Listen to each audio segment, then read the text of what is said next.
नमस्कार. मुख्य हरिकथा निरूपण, दुसरे ते राजकारण, तिसरे ते सावधपण, सर्व विषयी. सर्व विषयांमध्ये सावधपण असायला पाहिजे आणि पायवा जो पाहिजे आपल्या जीवनाचा तो हरिकथा निरूपण पाहिजे, की हरिकथेवर आधारित सगळा आदर्श मर्यादा पुरुषोत्तम राम आपण सर्व गोष्टी सर्व वस्तू मर्यादित ठेवायला पाहिजे. पूर्ण श्वासोश्वास, पसबीट, हृदयाचे ठोके ऐकणं, चालणं, बोलणं आणि युक्ताहार विहारस्य युक्त चेष्टस्य कर्मसु युक्त स्वप्नावबोधस्य वगैरे तुम्हाला माहिती आहे. ते सगळं करायचं आणि व्हायलाही पाहिजे. आपल्या प्रत्येक पेशीतून सगळं व्यवस्थित व्हायला पाहिजे, जे भगवंताला समर्पित होईल.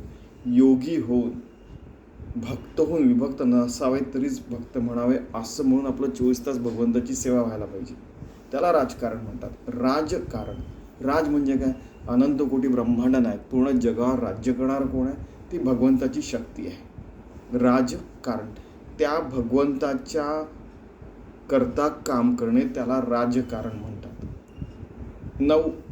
आता तुम्ही म्हणाल राजकारण म्हणजे की ते जे असतात ना, पार्ट्या असतात, काय लोकतंत्र असतं, राज्यतंत्र असतं वगैरे, ते त्या फालतू गोष्टीत पडायचंच नाही.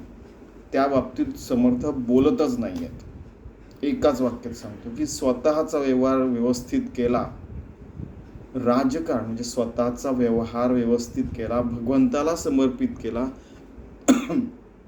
तर तो अनंत कोटी ब्रह्मांड नायकावर जो राज्य करतोय, त्या राजाच्या कारणाकरता आपण काम करत आहोत. त्याला राजकारण म्हणतात, त्याला राजकर्म म्हणतात. आता ते शब्द मी वापरत नाही, कारण की त्याच्यावर घरच्यांनी पण ऑब्जेक्शन घेतलेलं आहे की कोणी कसाही अर्थ लावला तरी लोक त्याच्या मागे धावायला लागतात आणि मग काही करतात.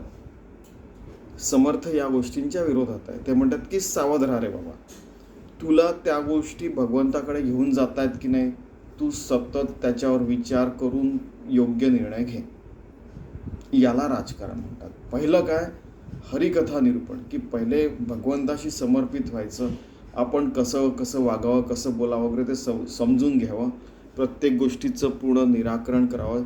आपल्याला माहीत नसेल तर सद्गुरूंकडनं, समर्थांकडनं, संतांकडनं, सिनियर लोकांकडनं, साधकांकडनं समजून घ्यायचं आणि आपली कृती राजाला अनंतकोटी भगवंत नायक जो देव आहे त्याला समर्पित होईल असा व्यवहार करावा, त्याला राजकारण म्हणतात. आणि तिसरं ते सावधपण. प्रत्येक ठिकाणी सावध राहायचं की अरे बापरे, हे कर्म आलं आहे की आपल्यावर, ठीक आहे, हे यातनं पण आपण कसा मार्ग करून भगवंताला आपलं कर्म समर्पित होईल. 24 तास असं सावध राहून आपण काम करणं, याला भगवंत 24 तासाची भगवंताची सेवा म्हणतात. आणि सर्व विषयी म्हटलेलं आहे. क्लिअर आहे बिलकुल. आणि ही जी ओळी आहे ती 11व्या दशकातील 5व्या समासातील 4थी ओळी आहे. आणि हा समास 5वा तो राजकारण निरूपण म्हणलेला आहे. राजकारण, भगवंताच्या कारणाकरता भगवंताकरता केलेलं कर्म. ठीक आहे, तो उगाच फालतू फंदात पडायचं नाही. ना घरात, ना स्वतःबरोबर, ना जगामध्ये. उगाच जे लोकांच्या दृष्टीने पॉलिटिक्स आहे, राजकारण, ते खेळत बसायचं नाही.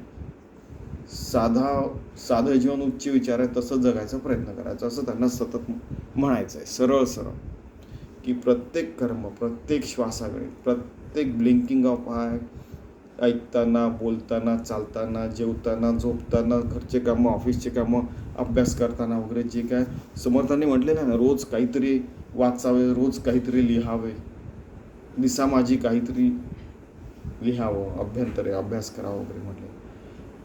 तर तसं समर्थ म्हणताय.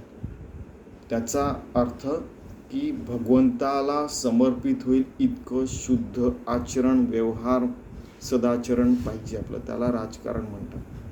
ठीक आहे, तर तसं आपण शुद्ध व्यवहार, शुद्ध जीवन, भगवंताला 24 तास समर्पित होईल असं जीवन योगी होऊन, भक्त होऊन जगायचा आपण प्रयत्न करूया.